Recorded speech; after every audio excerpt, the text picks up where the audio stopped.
All right. So this is a continuation from the asphalt trip that we took, and this is kind of a cool story. This deals with Looking Glass Falls, uh, Pisgah National Forest. That's where it's located. And so on day one of our trip, we were talking with the locals, my wife and I, and we said, "Hey, is there any cool spots around here? Because it was beautiful." And they're like, the guy was like, "Absolutely. There's a place called Looking Glass Falls. It's about 20 minutes down the road. You guys should go see that if you get a chance." And so we kind of kept that in the back of our mind. We're like, yeah, it would be cool to go see that. And so every day we did devotions at our site before we left to our work site, and we just get in the Word, and then we would pray, and then just kind of go.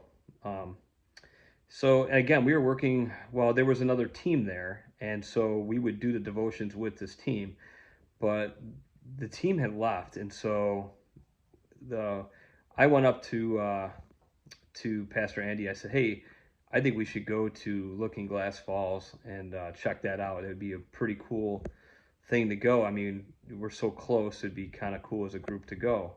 And he goes, "You know what? I think that's a great idea. I think we should do our devotion there." And I'm like, "Oh, cool." So um, we all hop in and we start heading out over there.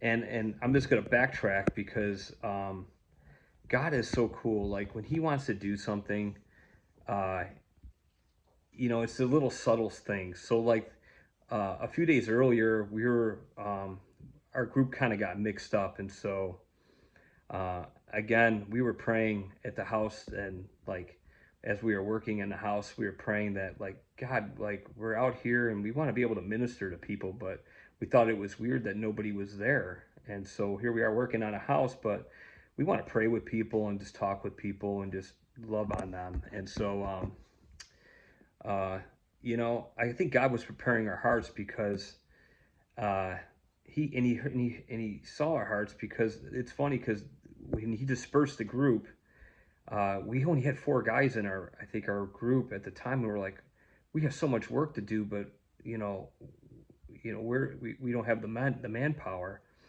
But God would want us to do spiritual work, and so what I'm trying to say is He moved people around, and we were able to connect with Russ and Chuck, which I'll get into that maybe later on. But also, we had a camera crew come in from PBS, which we were able to share testimonies with them. It was amazing. They were doing a 6-month documentary.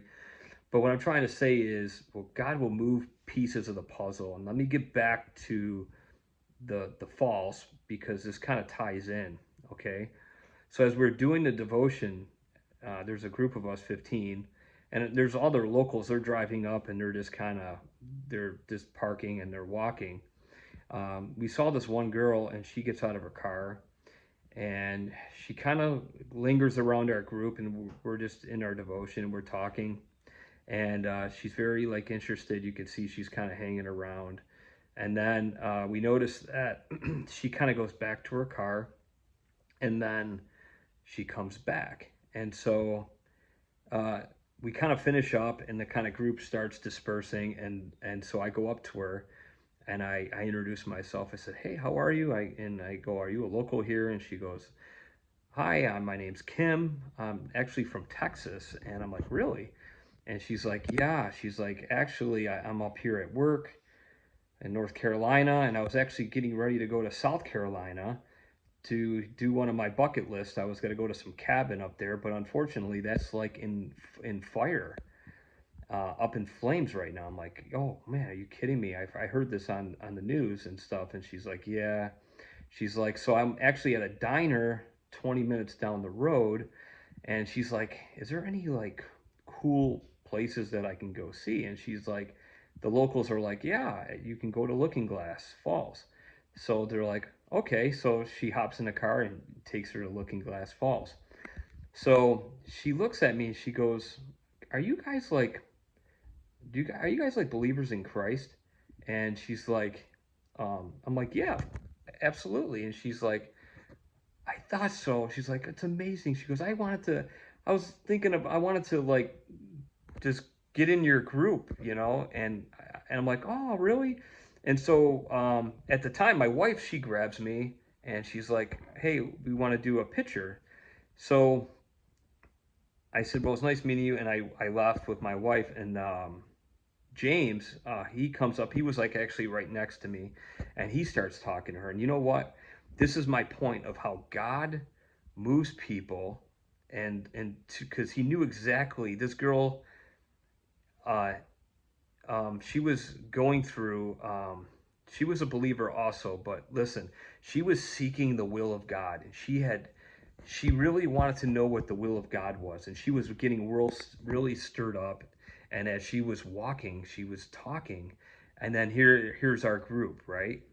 And how God literally moved mountains with the mudslide, and He literally brought us to this place just so that we can talk. Well, I'll tell you what, James connected with Kim on a level where really it was amazing. It was a God ordained moment, seeking out the will of God in her life. And James was able to minister to her through his life experiences, where this girl was actually in tears. Okay. And so if you look at how amazing that is, that the God of the universe, what he does to go after somebody, you know, and he just moved me away and just he goes, I got the perfect person for you to talk to. He used me to obviously go up, but you know what, it's just amazing. I'm so humbled and I'm so honored.